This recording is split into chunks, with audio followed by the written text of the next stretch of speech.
So I was born in 1967 in Columbia, South Carolina, and just to give you a little family background, my parents are Chinese, both of them are Chinese. My mother is from Singapore and my father is from Taiwan. They met in university there and immigrated to the US in the mid-60s. And it was interesting, they immigrated to South Carolina, to Columbia, because my father was going to school to earn his doctorate at the University of South Carolina. But I do know that kind of as a family and as our experience, our family experience here in the U.S., I still think back and would love to have a conversation with my parents about what it was like to immigrate to the Deep South as a minority in the middle of the Civil Rights Movement. And I've heard some stories here and there about different things, but I do think it really kind of shaped how my sister and I were raised. We moved to Atlanta in 1971. I was only 3 years old, so I don't have really any cognitive memory of Columbia and South Carolina, but I do remember vividly my childhood here in Atlanta. My sister and I were the only Asians in my elementary school and in my high school for a long time. I went to high school in Clarkston, Georgia, in DeKalb County Public Schools. But I know that experience was unique and shaped me in and of itself. Just knowing I was different, knowing I was in a minority, knowing that we had to work to the kind of the ethos that my parents put us in was just you have to work twice as hard and make sure that you achieve and you prove yourself that way. And nothing will come easy and nothing will be given to you. You have to go out and earn it. But I do remember, like I said, being only two Asians in high school. I do remember when we moved into our subdivision. It was a new subdivision over off of Memorial Drive in Stone Mountain. It was a very white neighborhood, and I remember when other minorities started moving in, how other families were reacting and moving out, and again, very vivid memory in my mind. But my sister and I, we just we accepted it, and we knew what we had to do in terms of work and accomplishment and studying and community service, and we just did that. Went to Georgia Tech, have an engineering degree from there. I've owned my home in Morningside for 23 years now. Wow, it's kind of hard to believe. And I've been on city council for 8 years. But again, it's the spirit of wanting to improve the community that I live in and try and make things better for other groups that may not have the opportunity to help themselves or need good partners and other stakeholders that come in and make progress. And that's really what has motivated me to run for city council president. I've loved the work that I've done for my district, but I see so many opportunities, some of them that we're taking advantage of in the city and others that we're missing because we don't have a champion for all communities. I've talked to a lot of folks from all four corners of the city. We've talked about the challenges of development in some areas, how that's impacting people's ability to stay in the homes that they grew up in or they've lived in for a long time. I've talked to challenges that seniors have about being able to afford to live in their homes when property values are improving. I've talked to people in communities where the development's coming, the redevelopment is coming, and how do we anticipate that? How do we prepare for it so that we're protecting the people in those communities that we want to make sure are able to stay? So I'm excited. I'm excited about the opportunities. I think the tides in Atlanta are still rising, but we just need to make sure, one, that everybody gets to participate in the benefits of that progress, and that we don't leave anybody behind, and that we are able to protect those that have been here a long time and want to be able to stay. It's kind of a long-winded answer to your question. No, it's very great. So one of the major concerns by the Northwest Atlanta community, especially in the faith-based community, as their faith organizations are wanting to remain and also impact the small businesses being able to stay. And I know that you have a good understanding firsthand of Invest Atlanta. I do.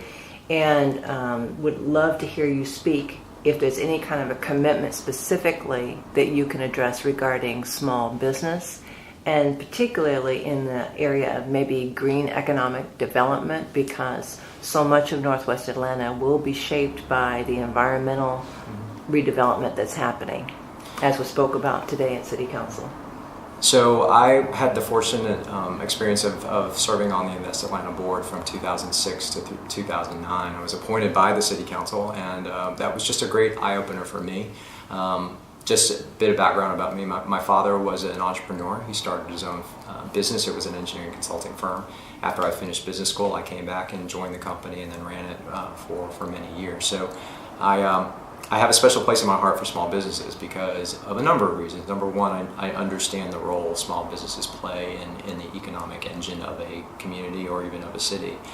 But I think what I saw in my father, and I see in so many other small business owners, is this commitment to making that business and their dream and their idea work and happen.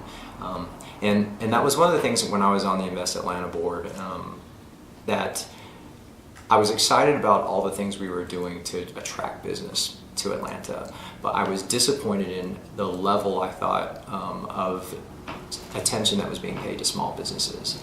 And I have, on the campaign trail this cycle, really talked to people about that's where I want to focus our energy and our attention, our investment, our incentives. I constantly bring the story up. Out of the Great Recession we just came out of, it was really important to get these big wins of these big companies that would come in and announce, oh, we're bringing 300 jobs here. That's great, and that's what we needed at the time because we needed this lift back out of that kind of that valley.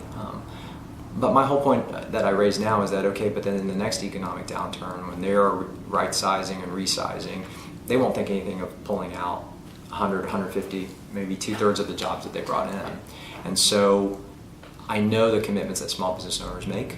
I know that they're the ones that fight through downturns. They put everything on the line. They will sometimes even mortgage their homes in order to be able to keep the businesses going. But more importantly, what they also do is they hire local. I mean, they tend to hire within a community. And so there is this kind of this glue that holds this business together. People wrap around it because everybody wants to see them succeed. And that's the business community I want to really pay some more attention to going into this next administration and this next city council. The other thing that is unique now that I've really enjoyed kind of participating in with the city is this notion of sustainability. And how do we grow and promote economic development that embraces those concepts? Because number one, we need to be good stewards of not just financial resources, human resources, but we also need to be good stewards of environmental resources. And so I think that combination, that attention and that focus and that just comprehension really of those elements needs to drive the decisions we make going forward, so that if we're growing, we're promoting businesses, we're promoting development, that we're doing it in a way that is sustainable, that it respects the people, but then also respects the communities and respects their environment. I've been a big champion of sustainability efforts in the city, both water and waterways. I'm chair of the City Utilities Committee now, and that's one of the things that I've been focusing on.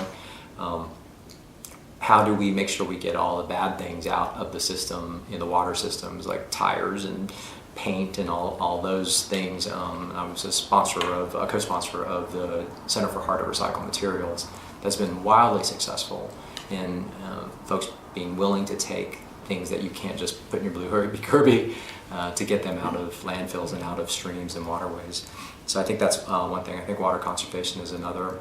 I also think how we develop, that we're not clear-cutting trees, and we're not doing things that are just going to cause runoff back into our water systems, because water systems can be such great assets and resources. They're actually where people actually want to move to and live along a waterway or a water feature, and we don't have that much in Atlanta. So what we do have, we've got to make sure we preserve and maintain.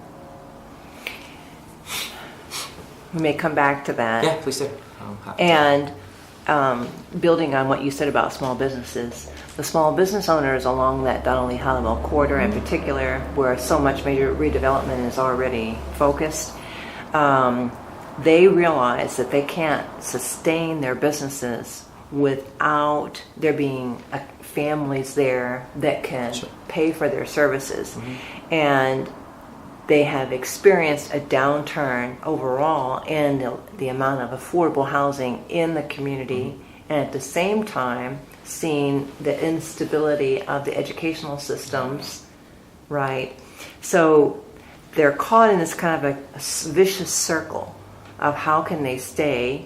They'd love to be able to create the affordable housing, but it looks like that might get done by others outside of the community.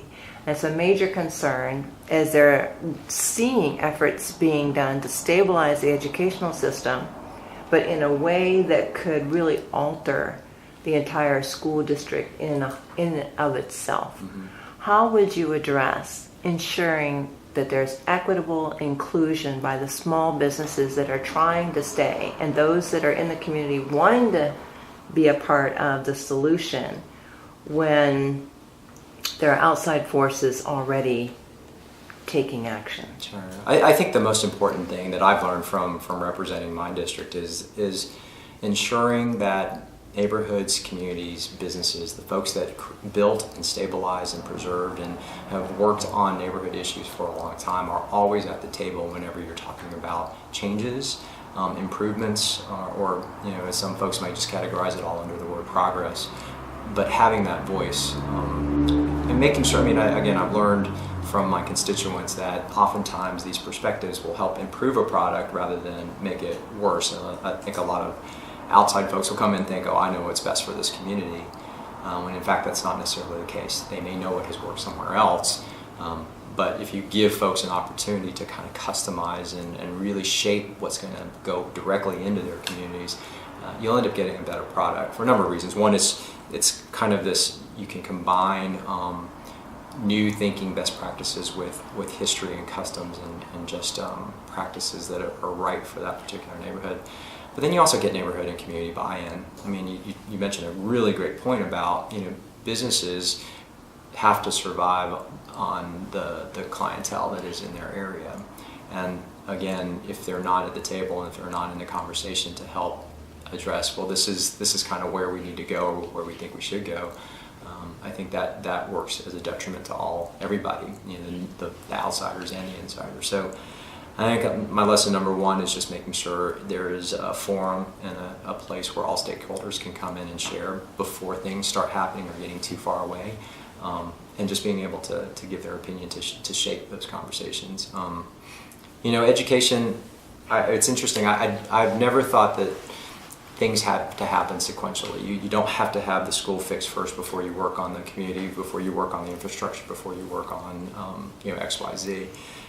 There is a way, and I think in this day and age when everything's starting to move so much faster than it was when I was growing up, that you can work on everything kind of simultaneously. Yeah, there may be a couple of things that have to happen in one area before you can move the ball in the other, but just having a bigger, more global picture is always helpful.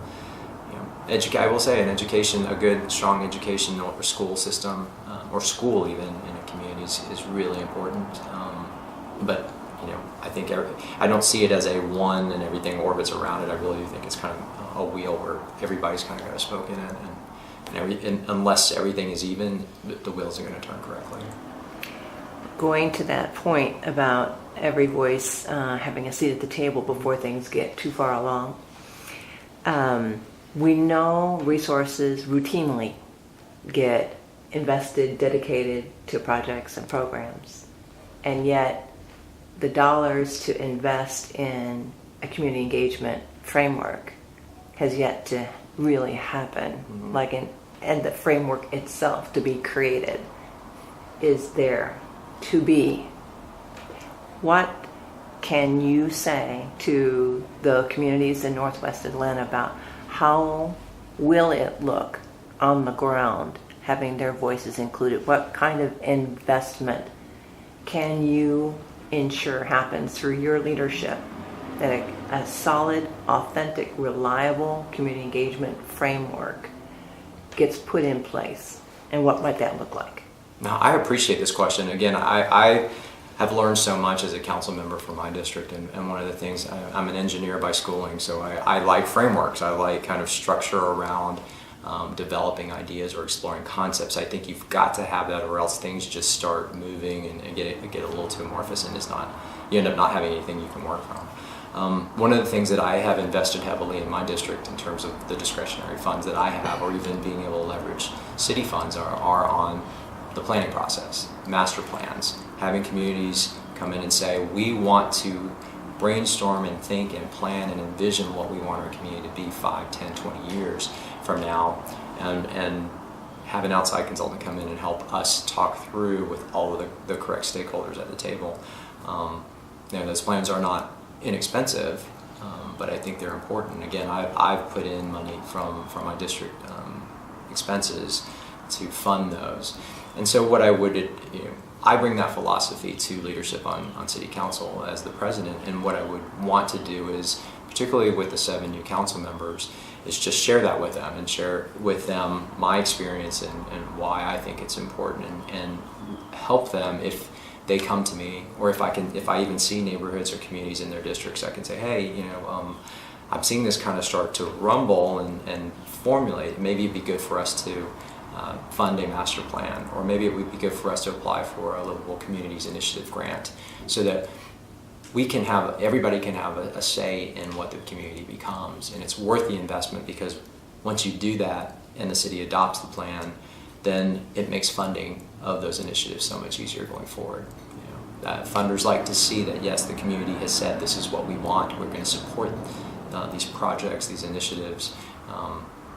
And so part of it is knowing what you want. The other part is being able to fund the implementation of it. And I think the planning process really speeds along the funding. So that's kind of my approach to things. The other thing I want to do as council president too is work not just individually with the district council members, but also work with kind of the geographic council members, or in a geographic area as well, along with the at-large council member that represents that particular area, and kind of brainstorm at the beginning of the year and think, okay, what do we think is going to happen, what these communities are going to need, and what can we do collectively as 4 people, 5 council members, to help facilitate it, rather than expecting the one district council member to do all the heavy lifting herself or himself. Is there anything that you would like to say to the Northwest Atlanta community, and the faith-based community in particular, about your commitment to what they're dealing with? I think it's very simple. I mean, you can absolutely rely on me as a partner. I think one of the things that I've learned along my path, my career path even, I've worked in the public sector now as a council member, I worked in the private sector, both on the financial industry and as well as engineering. But then I also worked for 3 years for a nonprofit housing provider for homeless individuals and families with HIV. And I now work at Emory University, the higher ed sector. I value all the different stakeholders that are in the city, and be it the 4 I mentioned, the faith community, neighborhood organizations, even just simple community organizations, that everybody brings something to the table, and you have to have someone who, one, welcomes everybody, really listens to everybody, and not just hears them, but really, listens but also hears kind of the crux of what their angst is, what their aspirations are, what they want to accomplish, and then finally what they bring to the table. What tools do they have? What resources do they have access to? And where are the gaps? And it becomes a puzzle. To me, that's the fun part of what I think city council president position can be, is looking at the landscape and then looking at the puzzle, looking at the different pieces, making sure you have all the pieces, and then starting to put it together. One of the main reasons I ran is I saw the great things that were happening in my district. A lot of development, a lot of quality of life investments that were happening, a lot of job opportunities, great education, great schools. But as soon as I would go and talk to other council members in other parts of the city, I realized that there was an enormous gap, and there was such a disparity of what was happening in our area that wasn't happening in others. And it extends to transportation too. Public transportation is so different in my area versus others. And the way I was raised, and my parents always have said, if you see something unjust in the world, point it out and go try and do something about it if you have the capacity to do it. And that's what's inspiring me to run. I do see, and I have heard, and I have listened and seen firsthand the challenges, the struggles that certain communities have. And I appreciate, the groups up in the Northwest Atlanta area in the corridor that want to do something, have ideas, and have aspirations. All they need is someone to come and really kind of galvanize that vision, and then bring other people to the table to make it happen from a city-wide level. And that's the approach I bring. I think that's what sets me apart in this race is I do believe in collaboration, and it takes a commitment to it, and a commitment to equality and parity across the city, and I definitely bring that.